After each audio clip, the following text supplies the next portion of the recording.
Hello दोस्तों, कैसे हो आप सब। आशा करते हैं आप सब अच्छे होंगे, मस्त होंगे। दोस्तों आज हम लोगों को पढ़ना है बंगाल विजय। क्या पढ़ना है? बंगाल विजय। इसी बंगाल विजय में आपसे क्वेश्चन पूछा जाता है कि बताओ प्लासी की घटना किसके शासनकाल में हुई थी। प्लासी की घटना कब हुई थी, कालकोठरी की घटना कब हुई थी, ब्लैक होल की घटना कब हुई थी, कालकोठरी को और किस नाम से जाना जाता है, उसके अलावा बक्सर का युद्ध कब हुआ था, बक्सर का युद्ध किसके किसके बीच हुआ था, बक्सर के युद्ध के समय बंगाल का नवाब कौन था।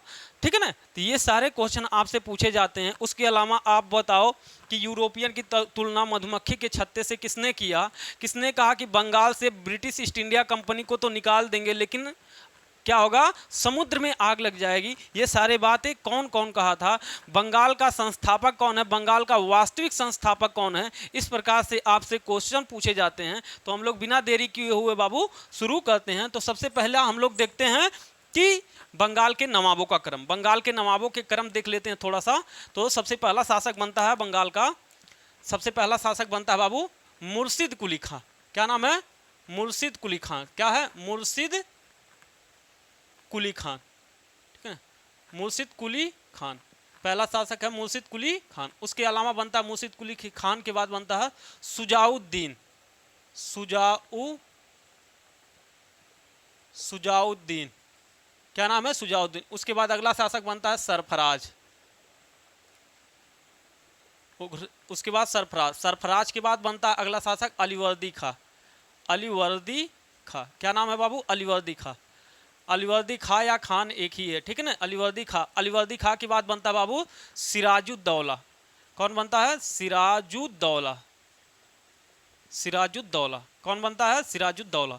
सिराजुद्दौला के बाद अगला शासक बनता है मीर जाफर। मीर जाफर। मीर जाफर। मीर जाफर के बाद बनता है मीर कासिम। कौन? मीर कासिम। ठीक है, अगला शासक कौन बनता है? मीर कासिम। मीर कासिम के बाद अगला शासक बनता है बाबू पुनः फिर मीर जाफर। मीर जाफर अगला शासक पुनः फिर कौन बनता है? मीर जाफर। मीर जाफर के बाद अंतिम शासक बनता है नजमुद्दौला। क्या नाम है बाबू? नजमुद्दौला। अगला शासक है नजमुद्दौला। अगला शासक है नजमुद्दौला। इस प्रकार ये बंगाल के नवाबों का क्रम है। क्या? सबसे पहला शासक मुर्शिद कुली खां, उसके बाद सुजाउद्दीन, उसके बाद सरफराज, उसके बाद अलीवर्दी खां, उसके बाद सिराजुद्दौला, उसके बाद मीर जाफर, उसके बाद मीर कासिम, उसके बाद मीर जाफर, उसके बाद नजमुद्दौला। तो ये क्या है बाबू? मुर्शिद कुली खां, सुजाउद्दीन, सरफराज, अलीवर्दी खां। सुजाउद्दीन, सरफराज, अलीवर्दी खां। तो ये है बाबू शुरू के नवाबों का क्रम। मतलब एक तरह से ऊपर से नीचे ही क्रम है, एकदम एक्यूरेट टाइम है ना। ठीक है, तो एक्यूरेट है। ठीक है, ऐसा नहीं है कि आगे पीछे है। तो अब हम लोग शुरू करते हैं एक एक नवाबों के बारे में। पहला नवाब है बाबू मुर्शिद कुली खां। तो लिखो, इसने बंगाल को स्वतंत्र राज्य का दर्जा दिलाया। इसने, लिखो हेडिंग डालो मुर्शिद कुली खां। उसके बाद लिखो इसने बंगाल को स्वतंत्र राज्य बनाया। स्वतंत्र राज्य बनाया। ठीक है ना। अब स्वतंत्र राज्य क्या मतलब, कहने का मतलब है पहले मुगलों के अधीन था, फिर इसने मुगलों से अपने आप को स्वतंत्र राज्य बनाया। ठीक है ना, स्वतंत्र राज्य बनाया। ठीक है, ये ध्यान रखना। कौन स्वतंत्र राज्य बनाया? इसने। लिखो दूसरी, इसने अपनी राजधानी, इसने बंगाल की राजधानी, इसने बंगाल की राजधानी, इसने बंगाल की राजधानी ढाका से मुर्शिदाबाद ले आया। मुर्शिदाबाद। इसने बंगाल की राजधानी क्या बनाया? मुर्शिदाबाद। उसके पहले कहां थी बाबू? ढाका थी। कहां पर? ढाका। कहां थी? पहले ढाका थी। लेकिन इसने जब अपना स्वतंत्र राज्य बनाया तो इसने कहा कि नहीं, अब बंगाल की राजधानी होगी मुर्शिदाबाद। और जब भी क्वेश्चन पूछे कि बताओ मुर्शिदाबाद की स्थापना, मुर्शिदाबाद नगर की स्थापना कौन किया, तो मुर्शिद कुली खान ही लगा कर आना। ठीक है ना, मुर्शिद कुली खान। उसके अलावा बाबू सुजाउद्दीन के शासनकाल में बहुत अच्छा काम नहीं हुआ था, फिर सरफराज के शासनकाल में नहीं। फिर आ जाइए आप लोग, हेडिंग डालिए अलीवर्दी खां। अलीवर्दी खां एक महत्वपूर्ण राजा है। ठीक है ना, अलीवर्दी खां के बारे में हमको पढ़ना है। ठीक है ना, अब अलीवर्दी खां के बारे में हम लोग देखते हैं। लिखो, यह बंगाल का वास्तविक संस्थापक है। यह बंगाल का वास्तविक संस्थापक है। यह बंगाल का वास्तविक संस्थापक है। वास्तविक संस्थापक है। ठीक है ना, संस्थापक है। यह बंगाल का वास्तविक संस्थापक है। दूसरा पॉइंट लिखो, इसमें पहला पॉइंट था, अब दूसरा पॉइंट लिखो बाबू इसमें। इसने अंग्रेजों डचों तथा पुर्तगालियों को बंगाल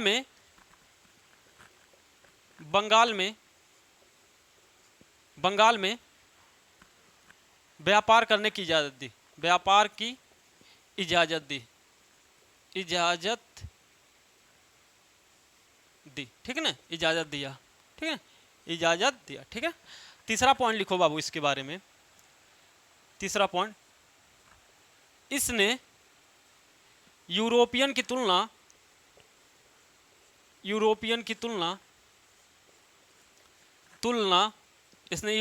तुलना मधुमक्खी के छत्ते से किया, मधुमक्खी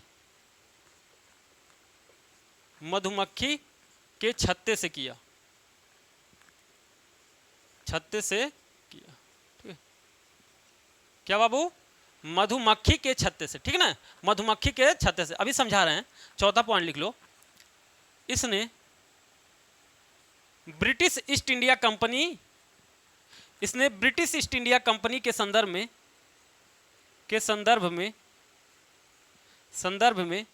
कहा कि मैं इन्हें बंगाल से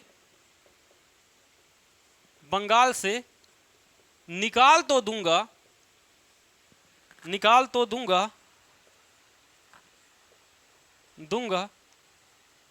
बंगाल से निकाल तो दूंगा, लेकिन समुद्र में आग लग जाएगी, समुद्र में आग लग जाएगी, आग लग जाएगी, आग लग जाएगी, ठीक है। अब देखो ये 3-4 पॉइंट किसके बारे में, अलीवर्दी खान के बारे में। पहला पॉइंट, ये बंगाल का वास्तविक संस्थापक है, ठीक है ना। दूसरी बात कि इसने अंग्रेजों, डचों और पुर्तगालियों को बंगाल में व्यापार करने की इजाजत दिया कि भाई ठीक है, तुम सब बंगाल में आकर के व्यापार कर सकते हो, ठीक है ना। क्या कहा कि तुम सब यहाँ आकर के बंगाल में व्यापार कर सकते हो। तीसरी बात, इसने कहा यूरोपियों की तुलना, मतलब जो यूरोपीय थे जैसे डच, अंग्रेज, ब्रिटिश, पुर्तगाली, फ्रांसीसी, डेनिश, सारे लोगों की तुलना क्या कह रहा है कि ये मधुमक्खी के समान, अर्थात मधुमक्खियों को अगर नहीं छेड़ोगे तो वो शहद देती हैं, अगर मधुमक्खियों के साथ तुम बदतमीजी करते हो, छेड़खानी करते हो, तो वह कोंच के तुमको मार देंगी।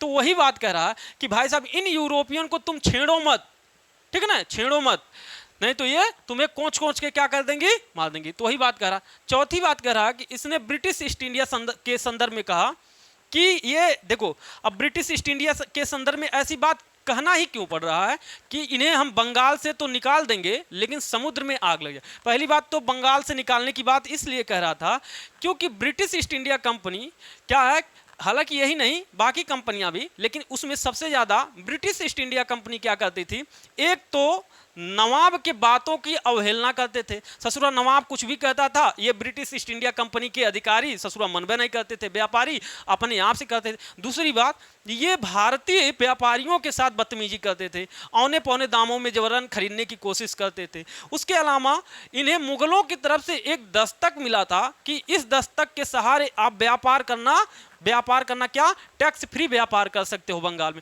लेकिन इस ससुरा मिला था एक आदमी को, लेकिन इस सबको बेच रहे थे कि तुम भी ले लो, तुम लेकर के व्यापार कर लो, बिना टैक्स का व्यापार कर लो और उसका कुछ हिस्सा हमको दे देना। तुम्हारा टैक्स बच जाएगा 100 रुपए मान लो, तो उसमें से 40 रुपए मुझे दे देना। 100 रुपए देने से बेहतर है कि 40 रुपए में तुम्हें। तो दस्तक जो था, उस दस्तक का दुरुपयोग करते थे। तो इस प्रकार के इनके काम थे। किसके बाबू?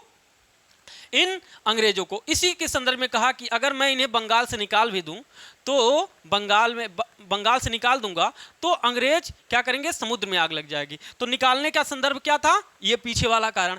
अब समुद्र में आग लगने का कारण क्या था कि ब्रिटिश ईस्ट इंडिया कंपनी बड़ी मजबूत कंपनी थी, अगर बाबू उनको निकाल देते हैं तो क्या बाबू समुद्र में ये ससुरत तहलका मचा देंगे, ठीक है ना। सारे व्यापारिक कंपनियों को क्या करेंगे, ये छेड़खानी करेंगे, समुद्र में ये अफरा तफरी मचा देंगे, उसी के संदर्भ में कहा, क्योंकि ये बड़े शक्तिशाली थे। ठीक ना, ये आपको ध्यान में रखना। अब बाबू देखो, अब आपको हमने बताया कि अंग्रेज कितने बदतमीज थे, नवाब की बात नहीं मानते थे भाई साहब, दस्तक का दुरुपयोग करते थे, भारतीय व्यापारियों के साथ औने पौने दामों पर खरीदारी करते थे, बदतमीजी से खरीदारी करते थे। तो ये सारी समस्याएं थी जिससे भारतीय व्यापारी को हानि होता था।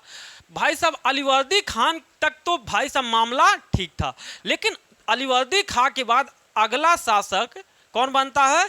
सिराजुद्दौला बनता है। कौन बनता है बाबू? अगला शासक सिराजुद्दौला बनता है। लेकिन सिराजुद्दौला बाकी शासकों की तरह नहीं था, बाकी शासकों की तरह नहीं था कि मने इन अंग्रेजों की बात, इनकी बदतमीजी वो सह सके। सिराजुद्दौला भाई साहब गरम मिजाज का व्यक्ति था। अब बाबू जैसे वो नवाब बना तो सबसे पहले कहा कि भाई साहब इनके जो हरकतें हैं, इन बाकी कंपनियों के जो बदतमीजी कर रहे हैं व्यापार में, सबसे पहले इनको नियंत्रित किया जाए, सबसे पहले इनको नियंत्रित किया जाए।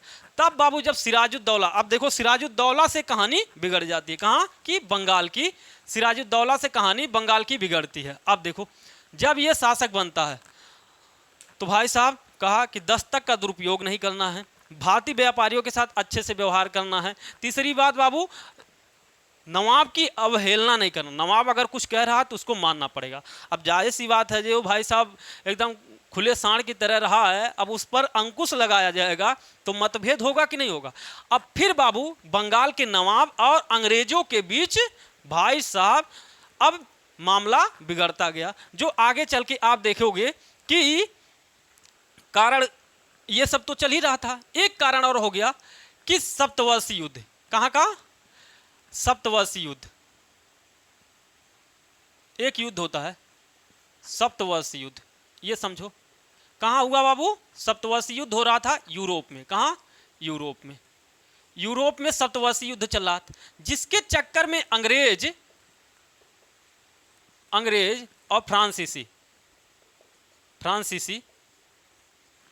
क्या करते हैं? अंग्रेज क्या करते हैं? कलकत्ता की किलेबंदी, मतलब फोर्ट विलियम की, फोर्ट विलियम,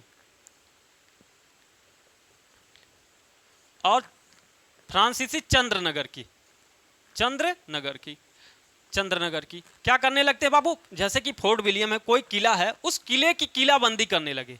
क्या करने लगे? चारों तरफ से उसे घेरने लगे। क्या करने लगे? चारों तरफ से उसको घेरने लगे। नवाब कहा कि किलाबंदी का अधिकार केवल नवाब का होता है, आप उसके ही साम्राज्य में रह करके किलाबंदी कर रहे हो, तुम दोनों लोग जल्दी ही क्या करो? किलाबंदी रोको।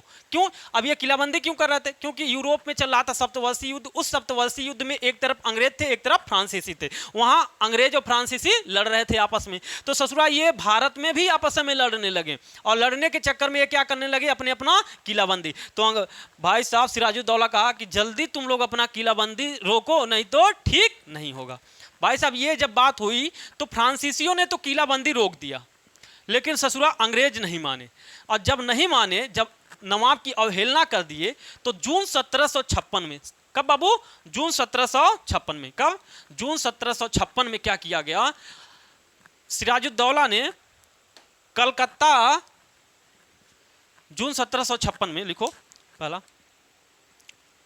जून 1756 में कलकत्ता को जीत लिया, कलकत्ता पर कब्जा कर लिया।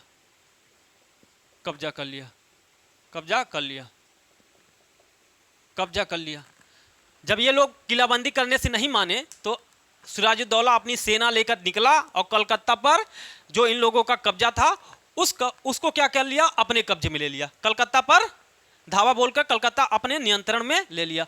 अब बाबू देखो, जब कलकत्ता ये अपने नियंत्रण में ले लिया तो बाकी जो वहां के अंग्रेज अधिकारी थे, उस ससुरा कुछ तो जान बचा करके भाग गया वहां से, और भाग करके चले गए बंगाल की खाड़ी में, एक फुल्टा नामक द्वीप था, वहां पर शरण लिए। जब ये बात मद्रास के अंग्रेज अधिकारियों को पता चला, जिसमें एक था रॉबर्ट क्लाइव, तब वहां से सेना लेकर के चलता है। लेकिन इसी बीच एक घटना और घट जाती है, जिसका नाम क्या है बाबू? ब्लैक होल की घटना। क्या? ब्लैक होल की घटना। क्या है? ब्लैक होल की घटना। इसी बीच ब्लैक होल की घटना हो जाती है। अब ब्लैक होल की घटना क्या है ये भी समझ लो। ब्लैक होल की घटना, इसी दौरान, जब कलकत्ता पर आक्रमण किया, उसी के दौरान ब्लैक होल की घटना। अब ब्लैक होल की घटना क्या है, लिखो, यह घटना काल कोठरी के नाम से भी जाना जाता है। कोठरी के नाम से भी जाना जाता है, ठीक है। अब क्या है काल कोठरी की घटना बाबू, ब्लैक होल की घटना क्या है, इसे काल कोठरी की घटना के नाम से भी जाना जाता है। अब इसमें क्या किया, सिराजुद्दौला 146 अंग्रेजों को क्या किया, 146 अंग्रेजों को एक कमरे में बंद कर दिया, कर दिया। जब सुबह दरवाजा खुला तो उसमें से मात्र 23 लोग बचे थे, लेकिन सुबह तक मात्र 23 जिंदा बचे।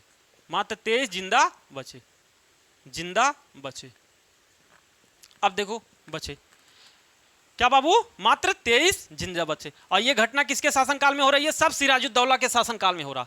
अब देखो, जब बाबू जून 1756 में कलकत्ता पर कब्जा किया तो कलकत्ता में कुछ लोगों को पकड़ के लाया, वहां से कुछ अंग्रेज अधिकारियों को लेकर आया, अंग्रेज व्यक्तियों को पकड़ के लाया। अब बाबू क्या करा, और कितने लोगों को पकड़ के लाया, 146। कितने लोगों को, 146 लोगों। अब 146 को एक कमरे में बंद कर दिया, ठीक है ना, एक कमरे में बंद कर दिया। अब बाबू इस कमरे में क्या किया गया, बंद कर दिया गया 146 लोगों को। लेकिन जब सुबह को दरवाजा खोला गया तो इसमें से मात्र 23 लोग जिंदा थे और बाकी सब क्या कर दिए, मर गए। बाकी सब क्या हो गया, मर गए, बाकी सारे लोग मर गए। ये पूरी घटना क्या कहलाई बाबू, ब्लैक होल के नाम से जाना गया। ये पूरी घटना क्या कहलाई, ब्लैक होल के नाम से जाना गया, ठीक है ना। ये पूरी घटना, तो क्वेश्चन पूछेगा कि बताओ ब्लैक होल में कुल कितने लोग शामिल थे, तो 146। ब्लैक होल में कितना जिंदा बचे थे, तो आपको बताना है कि 23 लोग ही केवल जिंदा बचे थे। तो ये आपको ध्यान में रखना। अब ब्लैक होल की घटना किसके शासनकाल में हुई थी, सिराजुद्दौला के शासनकाल में। किसके शासनकाल में बाबू, सिराजुद्दौला के शासनकाल में। ये आपको ध्यान में रखना है, ठीक है ना, किसके शासनकाल में बाबू, सिराजुद्दौला के। अब लिखो, एक चीज और लिख लो यहीं पर,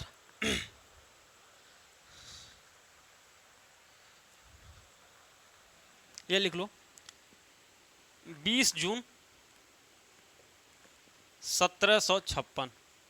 ये घटना कब की है, ब्लैक होल की घटना कब हुई थी, 20 जून 1756। एक पॉइंट और लिख सकते हो कि ब्लैक होल की घटना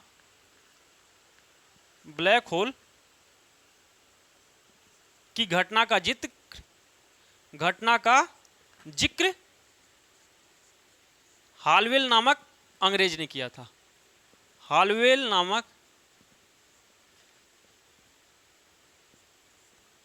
हालवेल नामक अंग्रेज अधिकारी ने किया, अंग्रेज व्यक्ति ने किया था,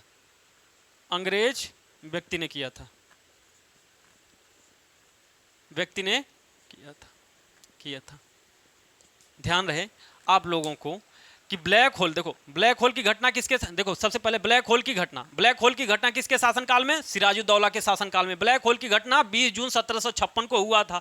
ब्लैक होल की घटना को कालकोठरी के नाम से भी जाना जाता है। ब्लैक होल की घटना में 146 लोगों को एक कमरे में बंद किया गया था, लेकिन सुबह जब दरवाजा खोला गया तो मात्र 23 लोग बचे थे। ब्लैक होल की घटना का जिक्र कौन करता है बाबू, हालवेल नामक अंग्रेज अधिकारी किया। इसी 23 लोगों में बचा हुआ एक था हालवेल। वही हालवेल कहता है कि ऐसा सिराजुद्दौला ने हमारे साथ किया। लेकिन माना जाता है कि उस समय के कोई भी समकालीन इतिहास में ये जिक्र नहीं है। मात्र ऐसा माना जाता है कि ये जो भाई साहब मनगढ़ंत कहानी थी, ये ब्लैक होल की घटना क्या थी, एक मनगढ़ंत कहानी थी। और मनगढ़ंत कहानी के पीछे लॉजिक ये था कि सिराजुद्दौला को क्या करना चाहते थे, बदनाम करना चाहते थे, बंगाल में दिखाना चाहते थे कि देखो तुम्हारा सिराजुद्दौला कितना क्रूर इंसान है, कितना क्रूर नवाब है, कितना क्रूर राजा है कि ऐसा क्रूर घटना घटा दिया। ऐसी क्रूर घटना उसके शासनकाल में हो रही। बताओ, ऐसे अंग्रेजों को एक कमरे में बंद कर दिया, मारा गया। क्योंकि ऐसा एक कमरे में 146 लोगों को बंद कर पाना असंभव सी बात है, तो इस वजह से ये माना गया ये घटना क्या थी बाबू, ब्लैक होल की घटना क्या थी, एकदम से मनगढ़ंत कहानी थी। ठीक है ना बाबू, ये मामला हुआ। मतलब सबसे पहले कौन सी घटना घटी इसके शासनकाल में, कलकत्ता पे ये जब ये लोग किलाबंदी करने से मना कर दिए तो कलकत्ता पे ये आक्रमण किया, कलकत्ता को जीता, वहाँ से पकड़ के कुछ लोगों को लाया, तो उसके बाद ब्लैक होल की घटना घटी। लेकिन बाबू देखा कि आगे चल के अंग्रेज और नवाब के बीच भाई साहब मन मुटाव बढ़ता गया।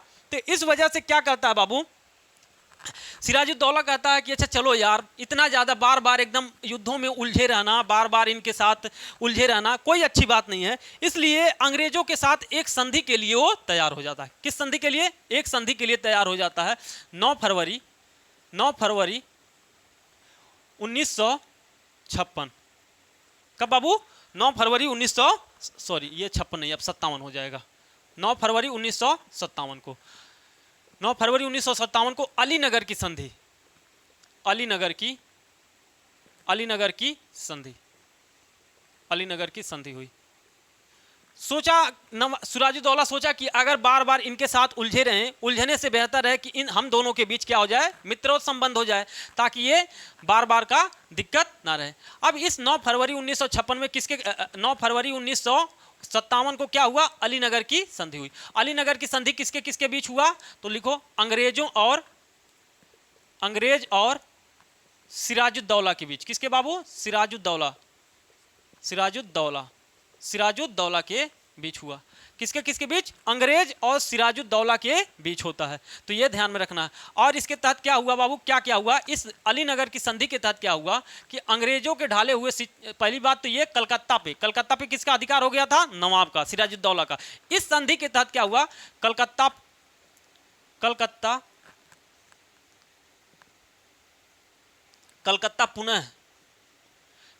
पुनः अंग्रेजों को मिल गया। कलकत्ता पुनः अंग्रेजों को मिल गया। ठीक है, कलकत्ता पुनः अंग्रेजों को मिल गया। पहली बात, कलकत्ता पुनः अंग्रेजों को मिल गया। और दूसरा पॉइंट इसके तहत और क्या? अलीनगर की संधि में और कौन सी बात थी? अंग्रेजों द्वारा ढाले गए सिक्के, अंग्रेजों द्वारा ढाले गए सिक्के पूरे बंगाल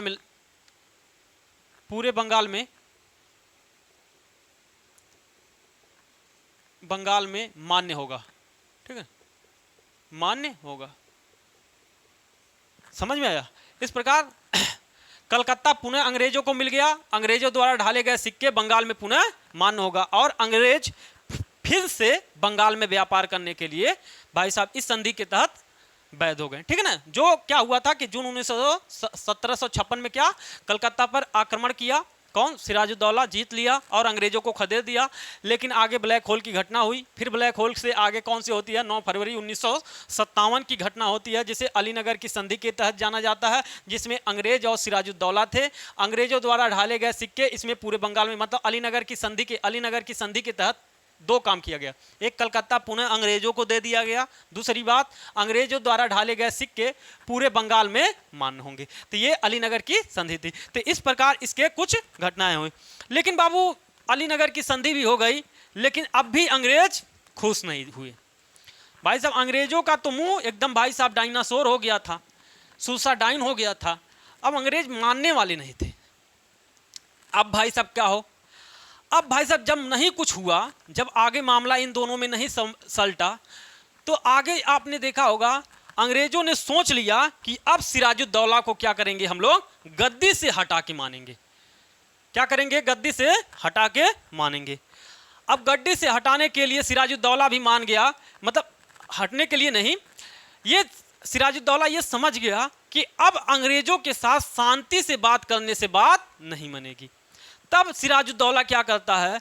युद्ध के लिए भाई साहब ये भी अग्रसर हो जाता है। जब देखा कि ये बार बार करने से मामला सल्ट नहीं रहा है, तो ये भी युद्ध के लिए भाई साहब प्रेरित हो गया कि चलो अब युद्ध कर ही लेते हैं। फिर भाई साहब एक युद्ध होता है। कौन सा युद्ध? प्लासी का युद्ध। किसके शासनकाल में? इसी के शासनकाल में। लिखो, प्लासी का युद्ध। प्लासी का युद्ध, प्लासी का युद्ध, प्लासी का युद्ध लिखो, प्लासी का युद्ध लिखो। 23 जून 1757, 23 जून 1757। कौन सा बाबू? प्लासी का युद्ध। प्लासी के युद्ध में कौन कौन से लोग शामिल थे? एक तरफ था बाबू सिराजुद्दौला,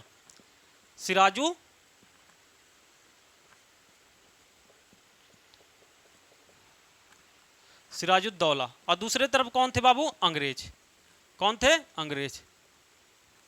अंग्रेज। अब देखो सिराजुद्दौला की तरफ से कौन कौन से लोग शामिल थे, ये भी हम लोग लिख लेते हैं, ठीक है ना। अब लिखो मीर जाफर, मीर जाफर के बाद लिखो राय दुर्लभ,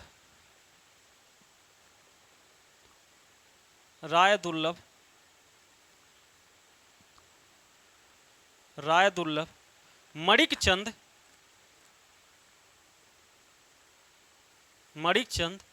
जगत सेठ,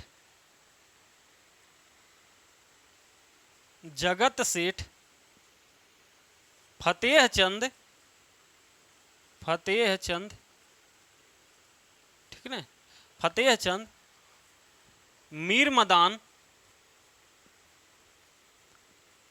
मोहनलाल, ये कुछ सिराजुद्दौला के सहयोगी थे। क्या करते थे?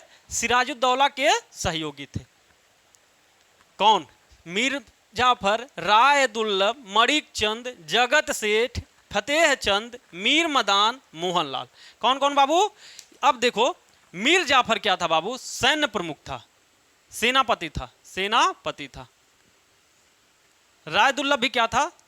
ये भी सैन्य प्रमुख था, ठीक है ना। ये भी एक तरह सा सैन्य अधिकारी, लिख लो सैन्य अधिकारी, ये क्या था? सैन्य अधिकारी था। और मणिक चंद क्या था? मणिक चंद कलकत्ता सौंपा गया था इसको। एक मिनट,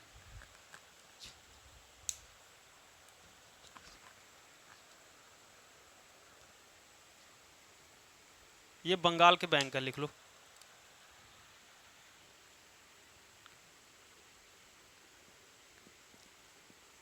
बंगाल के बैंक,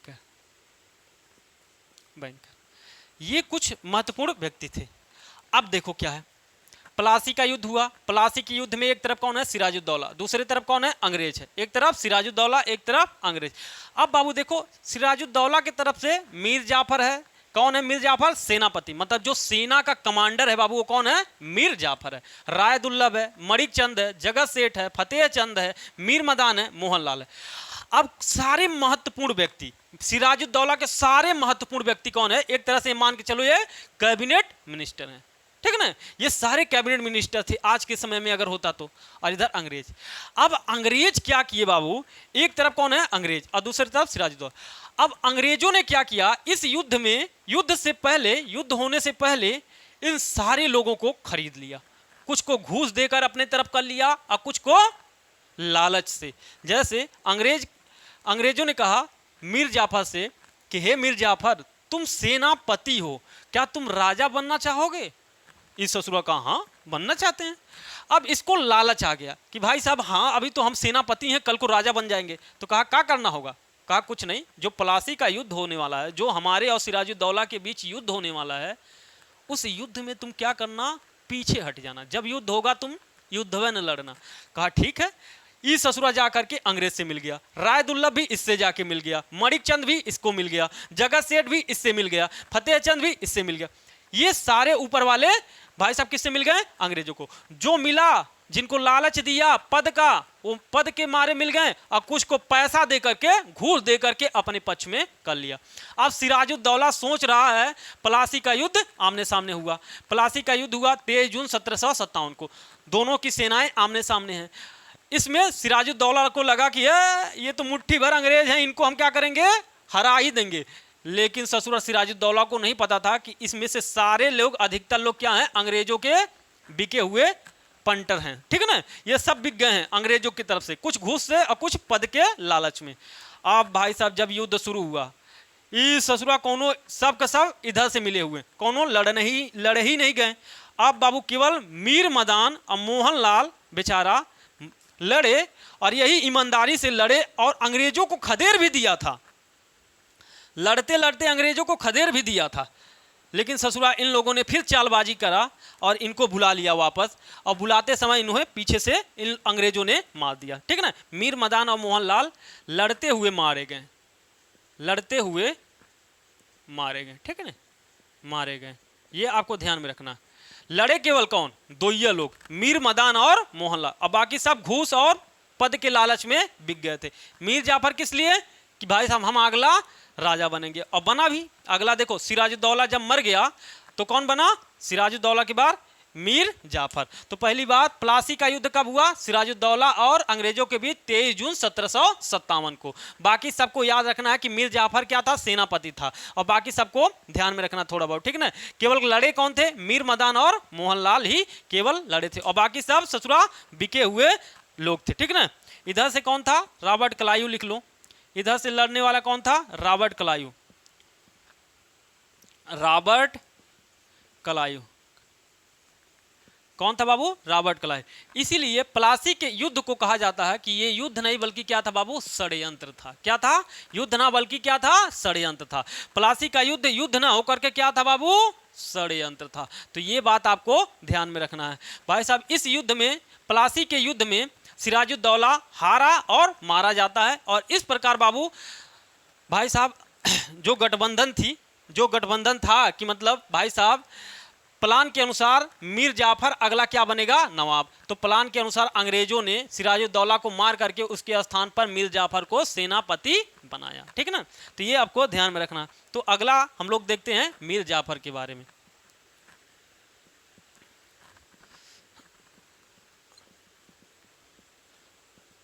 अगला राजा कौन है बाबू? मीर जाफर। ठीक है ना, अगला राजा कौन बनेगा? मीर जाफर। तो ये कहानी आपको समझ में आया। इसीलिए प्लासी के युद्ध को युद्ध न कह करके क्या कहा जाता है? षड्यंत्र। कौन रचा था? अंग्रेजों ने। किसे हराने के लिए? सिराजुद्दौला। अगला शासक कौन है? मीर जाफर। अब देखो मीर जाफर के बारे।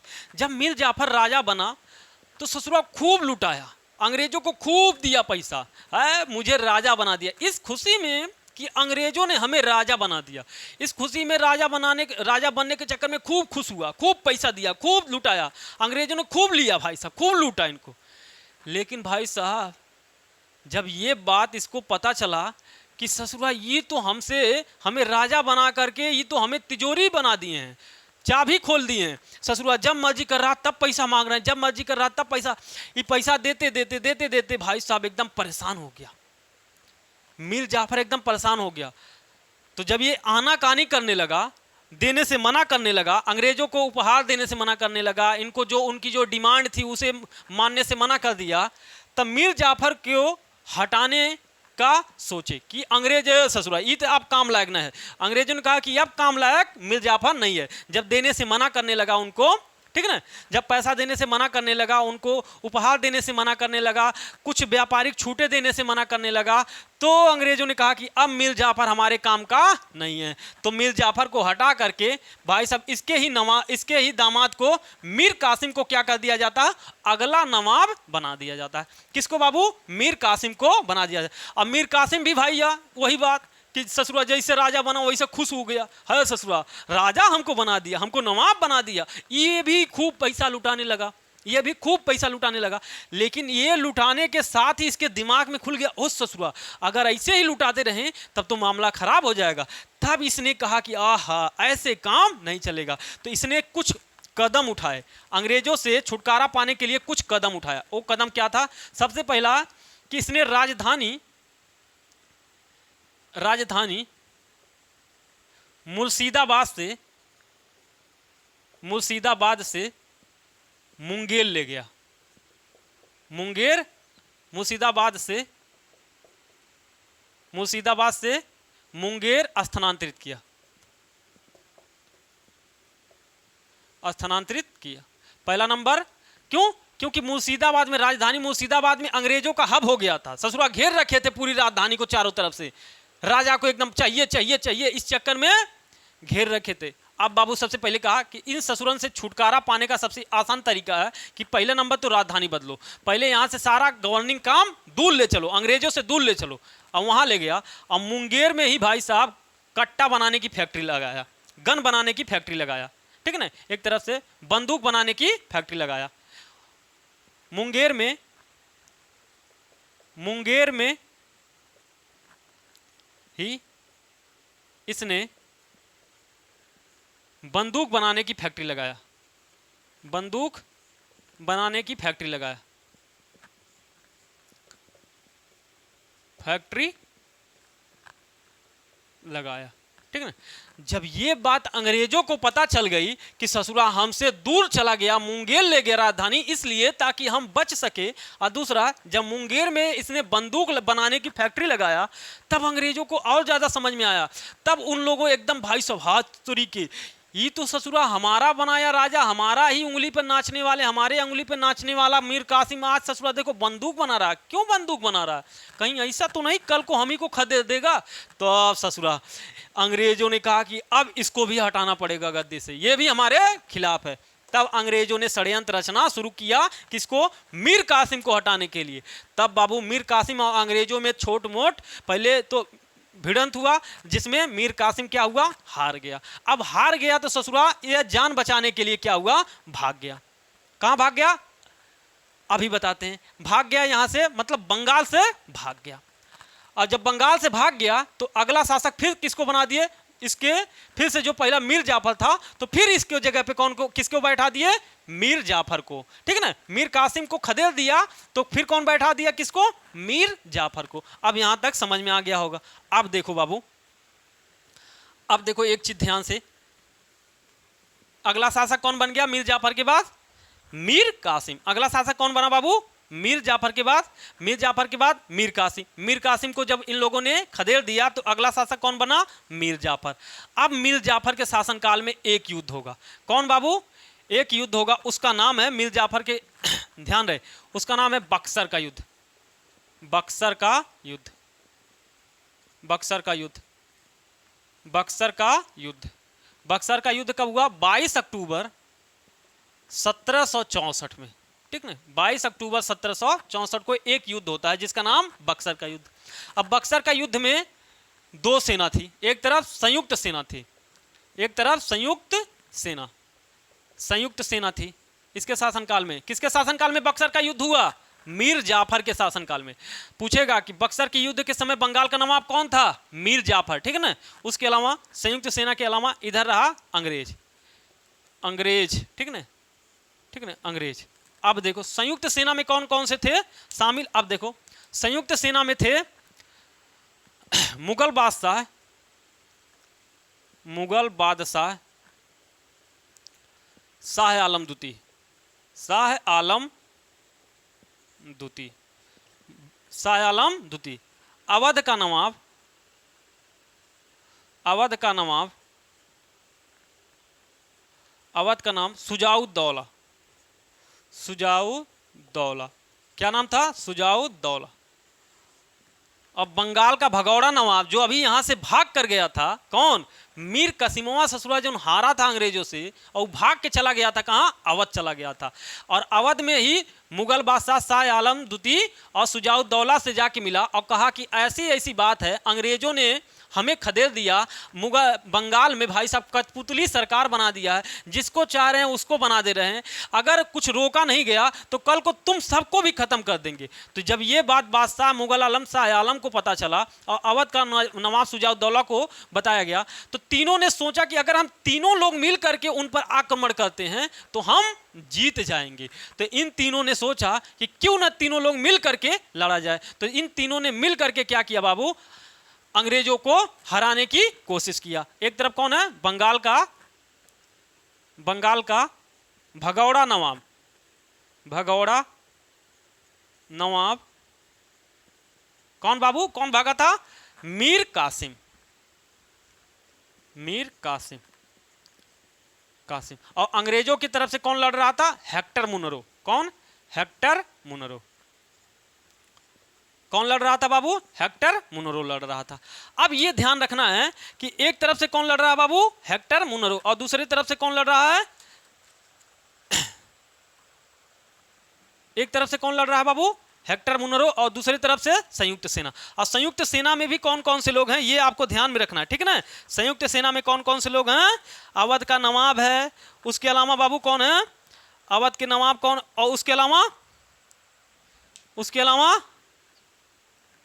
मुगल बादशाह है, उसके अलावा बंगाल के भगौड़ा नवाब है।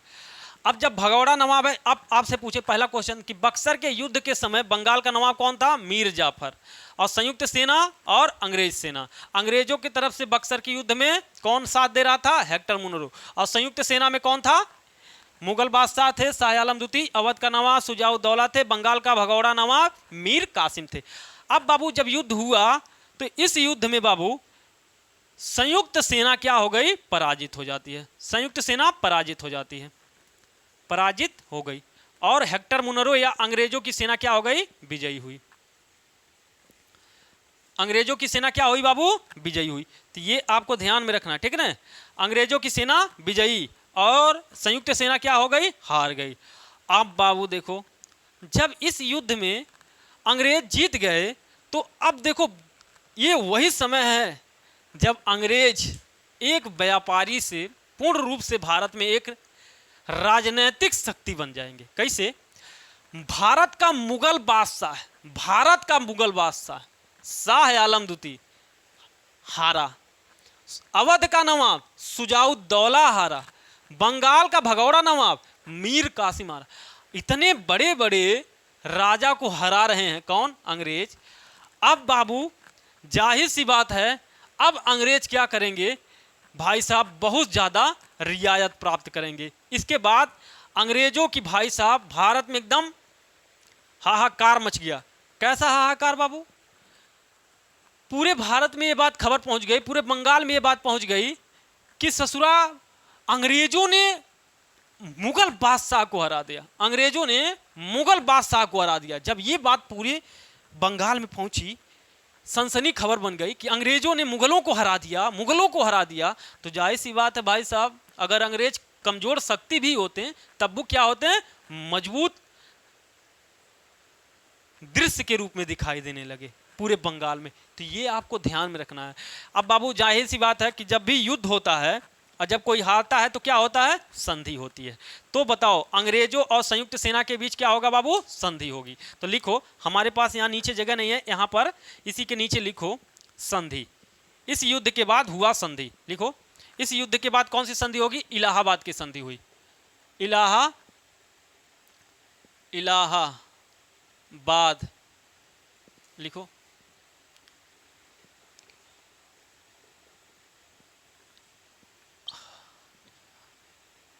इलाहाबाद की संधि कब हुई बाबू, 1764 में हारे थे और 1765 में होगा। कब, इलाहाबाद की संधि। ये भी क्वेश्चन पूछा गया। इलाहाबाद की संधि के तहत लिखो, इस संधि के तहत लिखो, इस संधि के तहत अंग्रेजों को बंगाल, बिहार, उड़ीसा की दीवानी प्राप्त हुई। उड़ीसा की दीवानी प्राप्त हुई। अब देखो, 3 जगहों की, इलाहाबाद की संधि के तहत बंगाल, बिहार, उड़ीसा की दीवानी प्राप्त किए। किससे प्राप्त किए, मुगल बादशाह शाह आलम से प्राप्त किए। मुगल बादशाह से, लिख लो, मुगल बादशाह से, ठीक है ना। मुगल बादशाह से उन्होंने बंगाल और बिहार और उड़ीसा की दीवानी प्राप्त की। पहला पॉइंट। अब देखो, मुगल बादशाह से क्या प्राप्त कर रहे हैं, बंगाल, बिहार, उड़ीसा की दीवानी। अब ये दीवानी क्या होता है, टैक्स वसूलने का अधिकार। क्या बाबू, 3 क्षेत्रों से, बंगाल है, बिहार है और उड़ीसा है। इन 3 जगहों से आप क्या करेंगे, टैक्स वसूल कर सकते हैं। कौन, अंग्रेज। टैक्स कलेक्शन करने का अधिकार किसको मिल गया, अंग्रेजों को। तो इससे क्या फायदा हुआ, पहले क्या था बाबू, अंग्रेज क्या करते थे, यह है भारत, क्या है, इंडिया, और यह है ब्रिटेन। क्या बाबू, ब्रिटेन है, इंडिया। यहां से लाते थे सोना, क्या लाते थे, सोना। ब्रिटेन से लाते थे भारत में सोना, और यहां से सामान खरीद कर, वस्तु खरीद कर ले जाते थे ब्रिटेन। सोना लाते थे और सामान ले जाते थे, सोना लाते थे सामान ले जाते थे। तो भाई साहब किसको मिलता था सोनवा? भारत को।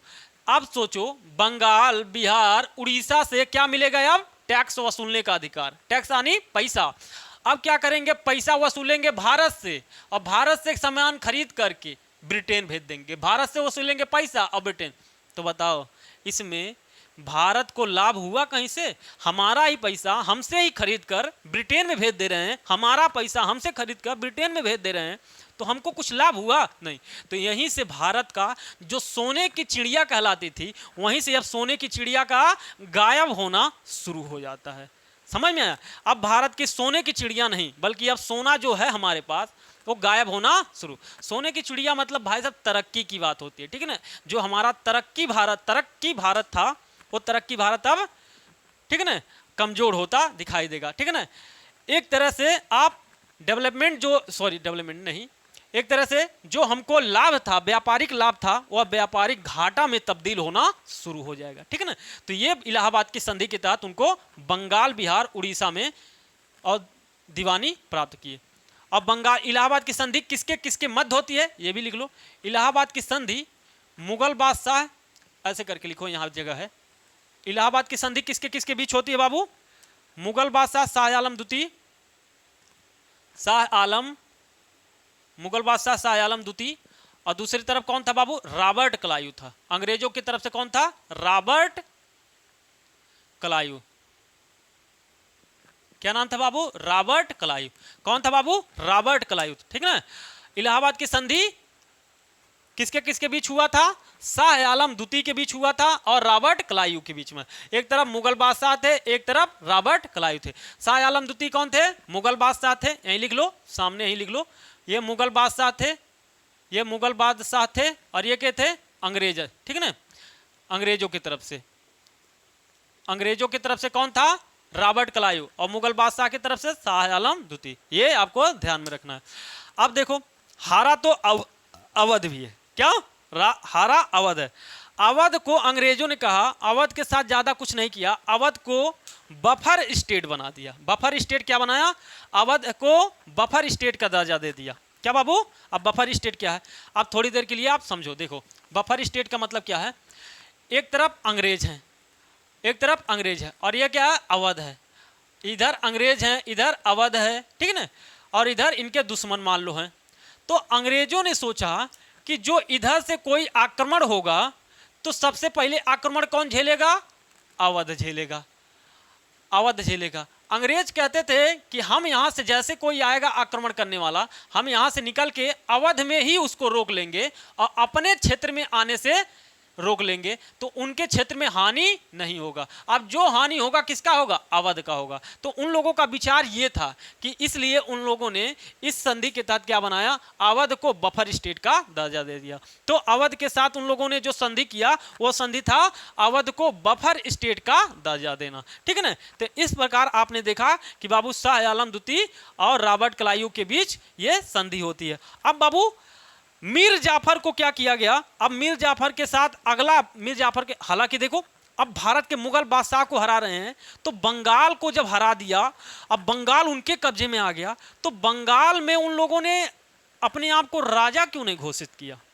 जब सब कुछ सत्ता उनके अधीन है, मुगलों को हरा दिए, सबको हरा दिए, तो भाई साहब सत्ता क्यों नहीं ले रहे हैं? बंगाल में केवल पैसा क्यों वसूलने की जिम्मेदारी है? क्यों राजा नहीं बन रहे हैं? तो इसके पीछे भाई साहब तर्क ये है, अगर ये राजा बन जाते तो वहां की जनता विद्रोह कर देती। क्यों? क्योंकि बाबू जनता का जो विश्वास था वो अपने राजा के प्रति था, अंग्रेजों के प्रति नहीं था। तो अंग्रेज बड़े दूरदर्शी थे ससुरा, सोचते थे कि अगर हम राजा बन गए तो झुट्टे ही में जनता का विद्रोह झेलना पड़ेगा और हमें भाग के जाना पड़ेगा। अगर अभी समय नहीं है, अभी सत्ता तुरंत लेने की समय नहीं है, अभी हमें इंतजार करना पड़ेगा, अभी पैसा वसूलने की जिम्मेदारी मिल गई, कोई दिक्कत नहीं है, पैसा हम वसूल लेंगे। राजा इसीलिए नहीं बने कि क्योंकि जनता अभी भी अपने ही राजा के पक्ष में थी, ठीक है ना? तो इसलिए वो लोग सत्ता नहीं लिए, ये आपको ध्यान में रखना। आगे चल के मीर जाफर के बाद अगला शासक बनता है नजमुद्दौला। तो बंगाल का अंतिम शासक कौन है ये भी आप लिख लो, बंगाल का अंतिम शासक नजमुद्दौला है, ठीक है ना? तो ये था बाबू इसके बारे में, ठीक है ना? तो रॉबर्ट क्लाइव को बुलाया जाता है, ये आपको ध्यान में रखना, किसके लिए? इलाहाबाद की संधि के लिए। और इसी के साथ बंगाल में एक पॉइंट और लिख लो, जब बंगाल बिहार उड़ीसा की दीवानी मिलती है तो रॉबर्ट क्लाइव इन क्षेत्रों में क्या करता है? द्वैध शासन की शुरुआत करता है, द्वैध शासन की शुरुआत करता है। तो नोट करके लिख लो, हालांकि हम द्वैध शासन पूरा पढ़ाएंगे आपको, द्वैध शासन आपको हम पढ़ाएंगे, ठीक है ना, लेकिन अभी भी लिख लो द्वैध शासन की शुरुआत। द्वैध शासन क्या था? द्वैध शासन क्या था अभी समझ में आ जाएगा। द्वैध शासन कब शुरू होता है? 1765 में। अब देखो द्वैध शासन, अभी हमने क्या बताया आपको कि इलाहाबाद की संधि के तहत बंगाल बिहार उड़ीसा की क्या मिली? दीवानी मिली। दीवानी और प्रशासनिक।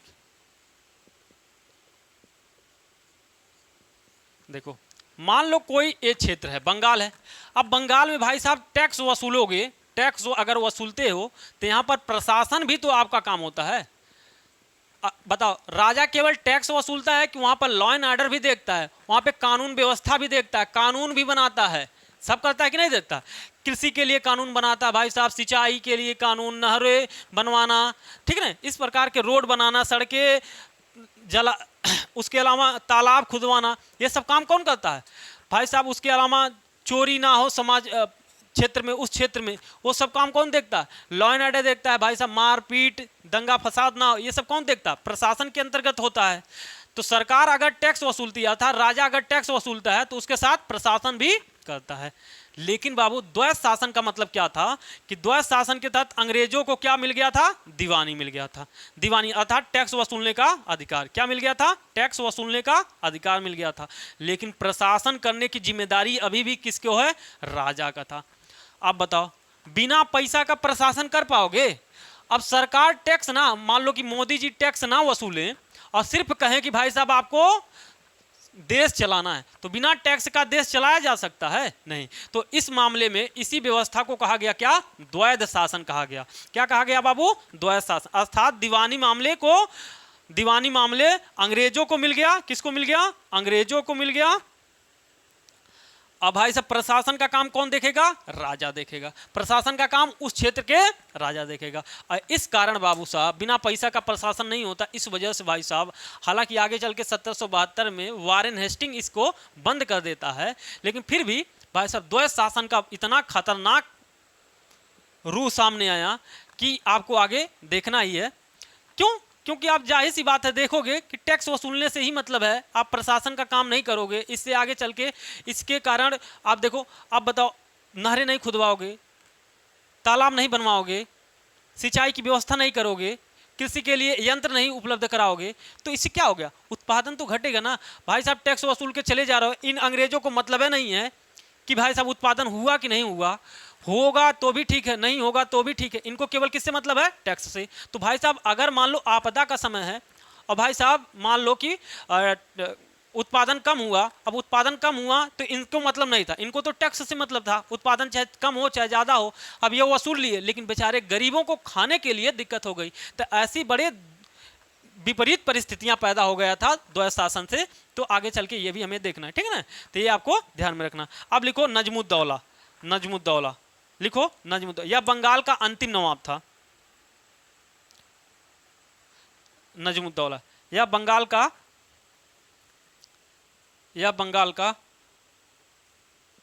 अंतिम नवाब था।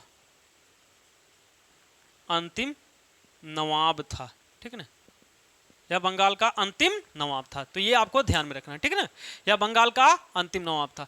तो इस प्रकार बंगाल विजय, इन लोगों ने बंगाल भाई साहब अपने कब्जे में पूरा कर लिया, ठीक है ना। इस प्रकार उन लोगों ने बंगाल को जीत लिया। बंगाल में अब कब्जा हो गया। बंगाल एक बहुत ज़्यादा उपजाऊ भूमि था, ठीक है ना, जहाँ गंगा की भाई साहब समृद्ध जमीन थी, ठीक है ना, जहाँ पर पैदावार ज़्यादा होता था, टैक्स कलेक्शन ज़्यादा होता था। ऐसे क्षेत्रों में इन लोगों ने बंगाल विजय कर लिया।